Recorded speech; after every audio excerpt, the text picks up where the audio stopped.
നമസ്കാരം. ഞാൻ professor doctor K B. Pillai, director, Keshava holistic medical centre, Chinmaya lane, Ayurveda കോളേജിന് പുറകുവശം, തിരുവനന്തപുരം.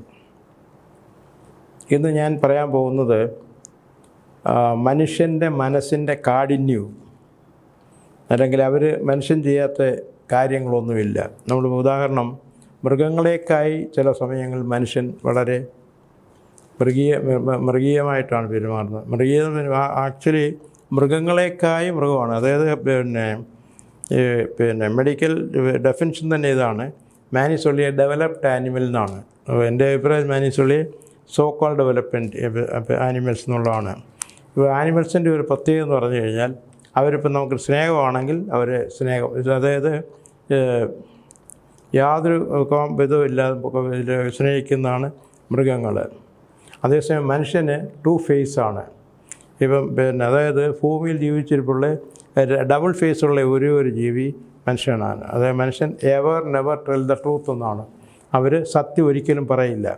നമ്മൾ കാണുന്ന മനുഷ്യൻ, അതായത് നമ്മൾ കാണുന്ന ഒരു എക്സ്റ്റേണൽ മനുഷ്യനാണ്. ഇപ്പോൾ നമ്മൾ കാണുന്ന രൂപം കൊണ്ടോ ആ പെരുമാറ്റം കണ്ടോ. അതേസമയം ഇൻറ്റേർണൽ മാനാണ് ഏറ്റവും പ്രധാനം. അകത്തെന്തിരിക്കും നമുക്കറിയാൻ ഒക്കത്തില്ല.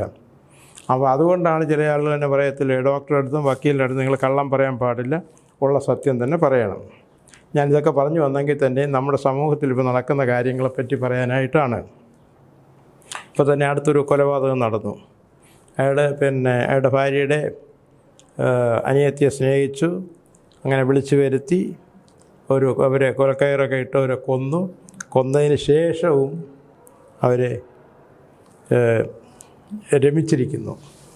അതായത് ഡെഡ് ബോഡിയിൽ അവർ രമിച്ചിരിക്കുന്നു. അപ്പോൾ ഇതേ സബ്ജക്റ്റ് പല എപ്പിസോഡിൽ ഞാൻ പറഞ്ഞിട്ടുള്ളതാണ്. പക്ഷേ ഇത് റീസെൻ്റായിട്ട് നിങ്ങൾ പേപ്പറിലും ടി വിയിലും എല്ലാം കണ്ടിട്ടുള്ളത് കൊണ്ടാണ് ഞാൻ ഒന്നുകൂടെ പറഞ്ഞത്. അപ്പോൾ ആ മനുഷ്യൻ്റെ മനസ്സ് എങ്ങനെയെന്ന് നിങ്ങൾ ആലോചിച്ച് നോക്കണം. ഇത് നമുക്കൊരു ഈ നോർമൽ മൈൻഡ് അല്ല അവർക്ക്. കാരണം ഇതുപോലുള്ള എല്ലാം കാണിക്കുന്ന പെർവേഷൻ എല്ലാം കാണിക്കുന്നതും ഒരു സാഡിസ്റ്റ് മൈൻഡാണ്. സാഡിസ്റ്റ് എന്ന് പറഞ്ഞു കഴിഞ്ഞാൽ മറ്റാളുടെ ദുഃഖം കണ്ടിട്ട് സന്തോഷിക്കുക. അതിപ്പോൾ അവരെ മാത്രം പറഞ്ഞിട്ട് കാര്യം, നമ്മുടെ സമൂഹത്തിൽ ഒരുപാട് ആളുകളുണ്ട്. പ്രത്യേകിച്ച് ഈ എല്ലാ ഫീൽഡിലും വരും. ഒരു ഫീൽഡ് നമുക്ക് പറഞ്ഞിട്ട് കാര്യമില്ല. അപ്പോൾ ഇത് പ്രത്യേകിച്ച് ഇത് സംഭവിക്കാനുള്ള കാരണം എന്ന് പറഞ്ഞു കഴിഞ്ഞാൽ, അയാൾ എന്തുമാത്രം സ്നേഹമായിട്ടെല്ലാം പെരുമാറി അവരെ വിളിച്ചു വരുത്തി കൊല ചെയ്തിട്ട് വീണ്ടും ആ സ്ത്രീയെ ലൈംഗികമായിട്ട് ബന്ധപ്പെട്ടിരിക്കുന്നു. അപ്പോൾ ഈ ലൈംഗികമായിട്ട് ഈ ഡെഡ് ബോഡിയിൽ രമിക്കുന്നതിന് ചില ആൾക്ക് വളരെ താല്പര്യമാണ്. ഇപ്പോൾ നമ്മുടെ ഈ കല്യാണം ചെയ്ത് ഈ മാരേജ് ലൈഫ് തന്നെ ഡൈവേഴ്സ് ചെയ്യുന്നതിൻ്റെ പ്രധാന കാരണങ്ങളിൽ ഒന്ന് ഈ ലൈംഗികമായിട്ടുള്ള ചേഷ്ടകൾ വികൃതമായിട്ടുള്ളത് കൊണ്ടാണ്. ഇപ്പോൾ ഞാൻ ഈ പറഞ്ഞതുപോലെ കല്യാണം കഴിച്ച ഒരു സ്ത്രീ കല്യാണം കഴിച്ച് പോയി കഴിഞ്ഞ് കഴിഞ്ഞാൽ ലൈംഗികമായിട്ട് ഇടപെടണമെന്നുണ്ടെങ്കിൽ അവൾ ഡെഡ് ബോഡി പോലെ തന്നെ കിടക്കണം. അപ്പോൾ അനങ്ങി കഴിഞ്ഞ് കഴിഞ്ഞാൽ ഇവൻ്റെ ഉത്തേജന ശക്തി ഇതെല്ലാം പോവും. അതുകൊണ്ട് അപ്പോൾ ആ ഒരു കല്യാണം എത്ര നാൾ, അല്ലെങ്കിൽ ബന്ധം എത്ര നാൾ നിൽക്കും? അതുകൊണ്ടാണ് കല്യാണം കഴിച്ചു കഴിഞ്ഞാൽ ഉടനെ നമുക്ക് ഡൈവേഴ്സും വരും. അപ്പോൾ ഉദാഹരണത്തിന് എന്നെ തന്നെ ആളുകൾ ഈ കല്യാണം ക്ഷണിക്കാറുണ്ട്. തമാശയായിട്ടെങ്കിലും ഞാൻ പറയും, ഇപ്പോൾ കല്യാണം നടന്നു, ഇനി നിങ്ങൾ ഡൈവേഴ്സ് എന്നാണ്. അപ്പോൾ എന്ന് പറഞ്ഞു കഴിഞ്ഞാൽ ഇപ്പോഴത്തെ പഴയ കാലം പോലെയല്ല. ഇപ്പോൾ പല കാരണങ്ങൾ കൊണ്ടും ഈ നമ്മുടെ സൊസൈറ്റിക്ക് എന്ത് ചെയ്ത് കഴിഞ്ഞാലും അവരെ അംഗീകരിക്കാൻ ആളുകളുണ്ട്. അപ്പോൾ ഈ കൊലപാതകം ചെയ്തതിന് ഈ തെളിവുകളെല്ലാം ആദികളെല്ലാം നിരസിച്ചു കഴിഞ്ഞെങ്കിൽ തന്നെയും പോലീസിൻ്റെ ചോദ്യം കൊണ്ട് ഇതെല്ലാം അയാൾ തത്ത പറയുന്ന പോലെ പറഞ്ഞു.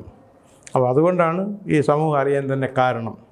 അപ്പോൾ നമ്മുടെ സമൂഹത്തിൽ ഇതുപോലെ ഡേഞ്ചറായിട്ടുള്ള പല ആളുകളും ഉണ്ട്. അപ്പോൾ അതുകൊണ്ട് നിങ്ങൾ ഈ ആണായാലും പെണ്ണായാലും ഒരു ബന്ധത്തിൽ ഏർപ്പെടുമ്പോൾ നമ്മളത് പ്രത്യേകം ശ്രദ്ധിക്കണം. അപ്പോൾ അത് ഇത്രയൊക്കെ പറഞ്ഞെങ്കിൽ തന്നെയും ഞാൻ പ്രധാനമായിട്ട് ചെയ്യുന്നത് ബൈപ്പാസ് സർജറി ഒഴിവാക്കുക, ആൻജിയോപ്ലാസ്റ്റി ഒഴിവാക്കുക, ഈവൻ ആൻജിയോഗ്രാം വരെ ഒഴിവാക്കുക എന്നുള്ളതാണ്.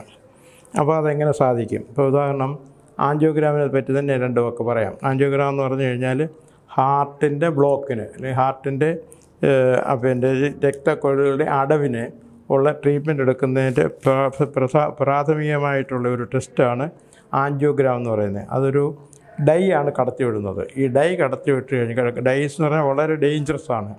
അപ്പോൾ ഈ ഡൈ എന്ന് പറയുമ്പോഴത്തേക്ക് ഏകദേശം ഉദാഹരണം ഒരു പേഷ്യൻറ്റിന് പിന്നെ ബ്ലോക്ക് 50% കാണുകയുള്ളൂ. ഈ ഡൈ കടത്തി വിടുമ്പോഴത്തേക്ക് ഈ 50% എന്നുള്ളത് 80% മാറാൻ സാധ്യതയുണ്ട്. അപ്പം അതുകൊണ്ട് വലിയ ഡേഞ്ചറാണ്. അത് മാത്രമല്ല, ഈ ആൻജിയോഗ്രാം എടുക്കുന്നതിന് മുമ്പ് പേഷ്യൻ്റ് സമ്മതപത്രം വാങ്ങിക്കും. അതായത് എമർജൻസി സർജറിക്ക് കുഴപ്പമില്ല, പിന്നെ ഓക്സിജൻ കൊടുക്കുന്നതിന് കുഴപ്പമില്ല, അതുപോലെ ബ്ലഡ് കൊടുക്കുന്നതിന് കുഴപ്പമില്ല, ഇതെല്ലാം വാങ്ങിക്കും. ഒരു മേജർ സർജറിക്ക് വേണ്ടുന്ന എല്ലാ കോൺസെൻറ്റും നമ്മുടെ കയ്യിൽ നിന്ന് വാങ്ങിച്ചിട്ടാണ് ചെയ്യുന്നത്. കാരണം ചില പേഷ്യൻറ്റിന് ഡൈ കൊടുക്കും, ഇത് കുത്തിവെക്കുമ്പോൾ തന്നെ ആളുകൾ മരിക്കാൻ സാധ്യതയുണ്ട്. അപ്പോൾ ഇതുകൊണ്ട് ഞാനിത് പിന്നെ ഇന്ത്യയിലും യൂറോപ്പിലും അമേരിക്കയിലും ആയിരുന്നപ്പോഴത്തേക്ക് ഇതെല്ലാം നേരിട്ട് കണ്ടിട്ടുള്ളതാണ്. അപ്പോൾ ഇതിന് ഒരു പ്രതിവിധി എന്താണ്? ഇതിന് പകരമായിട്ടുള്ളൊരു മെത്തേഡ് എന്ന് പറഞ്ഞു കഴിഞ്ഞാൽ ഹാർട്ട് സ്കാൻ എന്ന് പറയും. ഹാർട്ട് സ്കാൻ്റെ ഒരു പ്രത്യേകത എന്ന് പറഞ്ഞു കഴിഞ്ഞാൽ അതിന് കുത്തിവയ്ക്കേണ്ട ഒന്നും വേണ്ട. നമ്മൾ ECG കൊടുക്കുന്ന പോലെ റോഡുകൾ കൊടുത്തിട്ട് ഉള്ള ഒരു മെത്തേഡാണ്. അത് മാത്രമല്ല, ഏറ്റവും വലിയ പിന്നെ പ്രയോജനം എന്ന് പറഞ്ഞു കഴിഞ്ഞാൽ യാതൊരു ദോഷവശങ്ങളും ഇല്ല. അപ്പോൾ അതിനകത്ത് ഹാർട്ടിൻ്റെ ഒരു 10-20 ഫംഗ്ഷൻ അറിയാം എന്ന് പറഞ്ഞു കഴിഞ്ഞാൽ ബ്ലോക്ക് പിന്നെ അറ്റാക്ക് സാധ്യതയുണ്ടോ, ഓക്സിജൻ ലെവൽ അറിയാം, പിന്നെ വാൽവിൻ്റെ പ്രോബ്ലംസ് അറിയാം, പിന്നെ നമ്മൾ പ്രധാനമായിട്ട് ഇന്നും ബ്ലോക്കാണല്ലോ, അത് തീർച്ചയായിട്ടും അറിയാൻ സാധിക്കും. അപ്പോൾ അത് കഴിഞ്ഞ് കഴിഞ്ഞാൽ പിന്നെ നമുക്ക് അതിനുള്ള ട്രീറ്റ്മെൻറ്റിൻ്റെ കാര്യം കൂടി ഞാൻ പറയാം. അപ്പം നമ്മുടെ ഈ മൾട്ടി സ്പെഷ്യാലിറ്റി ഹോസ്പിറ്റലുകൾക്ക് എപ്പോഴും അവർക്കിഷ്ടം മേജർ സർജറി ചെയ്യുക എന്നുള്ളതാണ്, ബൈപ്പാസ് സർജറി ചെയ്യുക എന്നുള്ളതാണ്. പക്ഷേ അതിനെയൊക്കെ നമുക്ക് ഒഴിവാക്കാൻ സാധിക്കും. അപ്പോൾ ഈ ഒരു സ്കാൻ ചെയ്തതിന് ശേഷം പിന്നെ നമ്മൾ എന്താണ് ചെയ്യേണ്ടത്? ഈ സ്കാൻ ചെയ്ത് അതുപോലെ തന്നെ സ്കാൻ ഇപ്പോൾ നമ്മുടെ ഇന്ത്യയിൽ അല്ല കേരളത്തിൽ ഇപ്പോൾ ഒരു സെൻറ്റർ ഇല്ലെന്ന് പറയാം. പണ്ട് കൊച്ചിയിലൊരു സെൻറ്റർ ഉണ്ടായാലും പല കാരണങ്ങളും കൊണ്ട് ഈ മൾട്ടി സ്പെഷ്യാലിറ്റി ഹോസ്പിറ്റലുകാർ തന്നെ അത് അടപ്പിച്ചു. എന്നിരുന്നാൽ തന്നെ ഇന്ത്യയിൽ ഏകദേശം 100-200 പരം സെൻറ്റേഴ്സുണ്ട്. അപ്പോൾ നമ്മുടെ അടുത്ത തമിഴ്നാട് ഗവൺമെൻറ് എല്ലാ ഡിസ്ട്രിക്ട് ഹോസ്പിറ്റലിലും ഈ ഹാർട്ട് സ്കാൻ ഫ്രീ ആയിട്ടാണ് ചെയ്യുന്നത്. പിന്നെ നമുക്ക് ചെയ്യാവുന്നതെന്ന് പറഞ്ഞു കഴിഞ്ഞാൽ അടുത്തുള്ള നാഗർകോവിൽ ഒരു സെൻറ്ററുണ്ട്. അതിൻ്റെ പേര് തന്നെ ഇരുദയ ഹോസ്പിറ്റൽ എന്ന് പറയും. ഇരുദയം എന്ന് പറഞ്ഞാൽ ഹൃദയമാണ്. അപ്പോൾ അവരിത് ചെയ്യുന്നുണ്ട്. അതിന് ചാർജ് ചെയ്യുന്നത് വെറും 8,000 റുപ്പീസാണ്. 8,000 റുപ്പീസ് നമുക്കിതെല്ലാം അറിയാൻ സാധിക്കും. ഞാൻ തന്നെ എൻ്റെ പേഷ്യൻറ്റിനെ ഹാർട്ട് സ്കാൻ അയക്കുന്നത് നാഗർകോവിലാണ്. അത് വന്നതിന് ശേഷം പിന്നെ നമുക്ക് ട്രീറ്റ്മെൻറ്റ് നിശ്ചയിക്കും.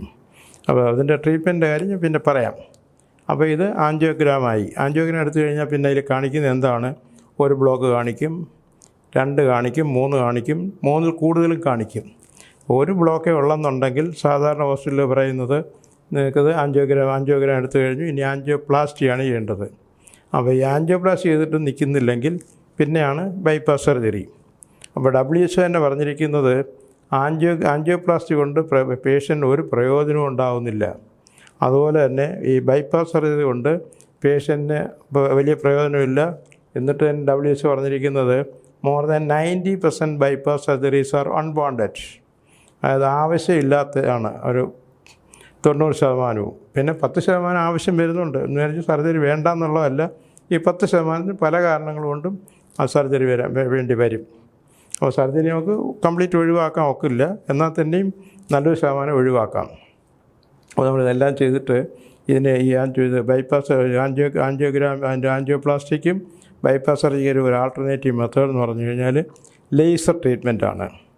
അപ്പോൾ ഈ ലേസർ എന്ന് പറഞ്ഞു കഴിഞ്ഞാൽ ഇതൊരു രശ്മിയാണ്, വെരി പവർഫുൾ റേസാണ്. പക്ഷേ ഇതിൻ്റെ പ്രത്യേകത അതിന് ദോഷവശങ്ങളില്ലാത്ത, ഇതകത്ത് പോയിട്ട് ആവശ്യമില്ലാത്ത സെല്ലുകളെ അല്ലെങ്കിൽ ആ അടവുകളെ എവോപ്പറേറ്റ് ചെയ്ത് ബാഷ്പീകരിച്ച് കളയും. അപ്പോൾ അത് വളരെ സയൻറ്റിഫിക്കായിട്ടുള്ള മെത്തേഡാണ്. അതാണ് ഞാൻ എൻ്റെ സെൻറ്ററിൽ പ്രധാനമായിട്ട് കൊടുക്കുന്നത്. ലേസർ തെറാപ്പിയാണ്. അപ്പോൾ അത് അതിൻ്റെ സക്സസ് റേറ്റ് എന്ന് പറഞ്ഞു കഴിഞ്ഞാൽ ഏകദേശം ഒരു 90% കൂടുതൽ സക്സസ് റേറ്റ് ഉണ്ട്. അപ്പോൾ ഒരു ബൈപ്പാസ് സർജറി നമുക്ക് ഒഴിവാക്കാം, ആൻജിയോപ്ലാസ്റ്റി ഒഴിവാക്കാം. പിന്നെ നമുക്ക് പ്രധാനമായിട്ട് എന്ന് പറഞ്ഞു കഴിഞ്ഞാൽ നമുക്ക് പിന്നെ അതുപോലെ കിലീഷൻ തെറാപ്പി എന്ന് പറഞ്ഞൊരു മെത്തേഡുണ്ട്. അതായത് ക്ലീനിങ് ദ സിസ്റ്റം. അത് സ്പെഷ്യൽ മെഡിസിൻസ് IV ആയിട്ട് കൊടുക്കാം, അല്ലാതെ നമുക്ക് ഓറലായിട്ടും ചെയ്യാം. അപ്പോൾ ഇതിനൊരു ഏകദേശം ഒരു 3 lakhs to 5 lakhs റുപ്പീസ് വരുന്നത് ചിലവ് ഏകദേശം അതിൻ്റെ 4-1 അല്ലെങ്കിൽ അതിന് താഴെ മാത്രമേ വരുന്നുള്ളൂ. അത് ഏകദേശം ഒരു 90% നമുക്ക് പ്രയോജനം ചെയ്യും. ഞാൻ ഇതൊക്കെ തന്നെ പറഞ്ഞെങ്കിൽ തന്നെയും എൻ്റെ പ്രമാദമായിട്ടുള്ള പേഷ്യൻസ് എന്ന് പറഞ്ഞു കഴിഞ്ഞാൽ നമ്മുടെ പഴയ പ്രസിഡൻറ്റ് KR നാരായണ സാറിന് ഇതുപോലെ ഒരു ബ്ലോക്ക് വന്നു, 3 ബ്ലോക്ക് ഉണ്ടായിരുന്നു ബൈപ്പാസ് സർജറി, പിന്നെ ചെയ്യാനൊക്കത്തില്ല. അപ്പോൾ പുള്ളി അത് 80 വയസ്സിൽ കൂടുതലാണ്. അപ്പോൾ അദ്ദേഹം എന്നെ കോൺടാക്റ്റ് ചെയ്തു. അപ്പോൾ ഞങ്ങൾ നേരത്തെ തന്നെ സുഹൃത്തുക്കളായിരുന്നു, ഇതേപ്പറ്റിയെല്ലാം അറിയാമായിരുന്നു. അപ്പോൾ ഞാനിവിടുന്ന് എൻ്റെ ഈ ലേസർ മെഷീൻ കൊണ്ടുപോയി രാസോധന താമസിച്ച് പുള്ളിക്ക് ട്രീറ്റ്മെൻറ്റ് കൊടുത്തു. പിന്നെ പുള്ളി ലോകം മുഴുക്കെ സഞ്ചരിച്ചു. പിന്നെ മരിച്ചത് മറ്റു കാരണങ്ങളാണ്. അതുപോലെ തന്നെ നമ്മുടെ മാർത്താണ്ഡ മഹാരാജാവിൻ്റെ മകൻ പത്മനാഭവർമ്മ, അദ്ദേഹത്തിന് ഇതേ പ്രോസസ്സ് തന്നെയായിരുന്നു. അദ്ദേഹത്തിന് 100% 2 ബ്ലോക്കാണ്. അപ്പോൾ ശ്രീചിത്ര മെഡിക്കൽ സെൻ്ററിൽ അവർക്കെല്ലാം ഫ്രീ. രാജാവ് തന്നെ കൊട്ടാരത്തിൽ നിന്ന് പണ്ട് പണിഞ്ഞു കൊടുത്തിട്ടുള്ളതാണ് ശ്രീചിത്ര മെഡിക്കൽ സെൻ്റർ. അപ്പോൾ അവർക്ക് ഇവിടെ എല്ലാ ട്രീറ്റ്മെൻറ്റ് എല്ലാം ഫ്രീ ആണ്. എന്നിട്ട് അവർ അവിടെ ചെന്നപ്പോഴത്തേക്ക് അവർ പറഞ്ഞത്, രാജാവിന് ഇപ്പോൾ ഇവിടുത്തെ ഇത് മോസ്റ്റ് കോംപ്ലിക്കേഷൻ ആയതുകൊണ്ട് ഞങ്ങളൊരു ബൈപ്പാസ് എഴുതി കൊടുക്കാൻ ആഗ്രഹിക്കുന്നില്ല. അപ്പോൾ അവർ അമൃതായി പോയി, അവർ ഇതേപ്പെട്ടു തന്നെ. അത് കഴിഞ്ഞിട്ട് ഈ NMC ഒരു ഹോസ്പിറ്റൽ UAE അവിടെ പോയി. അപ്പോൾ അവിടെ ഒരു സായിപ്പാണ് കോണ്ടാക്ട് ചെയ്ത്, അമേരിക്കൻ സായിപ്പാണ് നോക്കിയത്. ആ പുള്ളി പറയുന്നത് patient may die on the table, surgery ചെയ്യുന്നതിന് കുഴപ്പമില്ല, പേഷ്യൻ്റ് മരിക്കാൻ സാധ്യതയുണ്ട്. അപ്പോൾ രാജാവ് പറഞ്ഞു, അങ്ങനെ മരിക്കുന്നതിനേക്കാൾ നല്ലത് കൊട്ടാരത്തിൽ പോയി മരിക്കുന്നതല്ലേ. അങ്ങനെയാണ് എൻ്റെ അടുത്ത് വന്നത്. എന്നിട്ട് 5 ഗ്രാം ഇത് പോയി ബൈപ്പാസ് സർജറി ഒഴിവാക്കുന്നതിന് വേണ്ടിയിട്ട് പിന്നെ ഈ ഹാർട്ട് സ്കാൻ ചെയ്തു. അതിനുശേഷം പുള്ളിക്ക് ട്രീറ്റ്മെൻറ്റ് കൊടുത്തു. എന്നിട്ട് പുള്ളി നല്ല സുഖം പ്രാപിച്ചു. ഇതുപോലെ തന്നെ ഞാൻ അമേരിക്കയിലായിരുന്നപ്പോഴത്തേക്ക് former president, American president Jimmy Carter, അദ്ദേഹത്തിനും ഇതേ ട്രീറ്റ്മെൻറ്റ് തന്നെയാണ് കൊടുത്തത്. അപ്പോൾ ഞാനിതൊക്കെ പറഞ്ഞെങ്കിൽ തന്നെയും ഒരു പേഷ്യൻ്റെ കാര്യങ്ങൾ അവരുടെ സമ്മതമില്ലാതെ കോൺസെൻറ്റില്ലാതെ നമ്മൾ പറയാൻ പാടില്ല.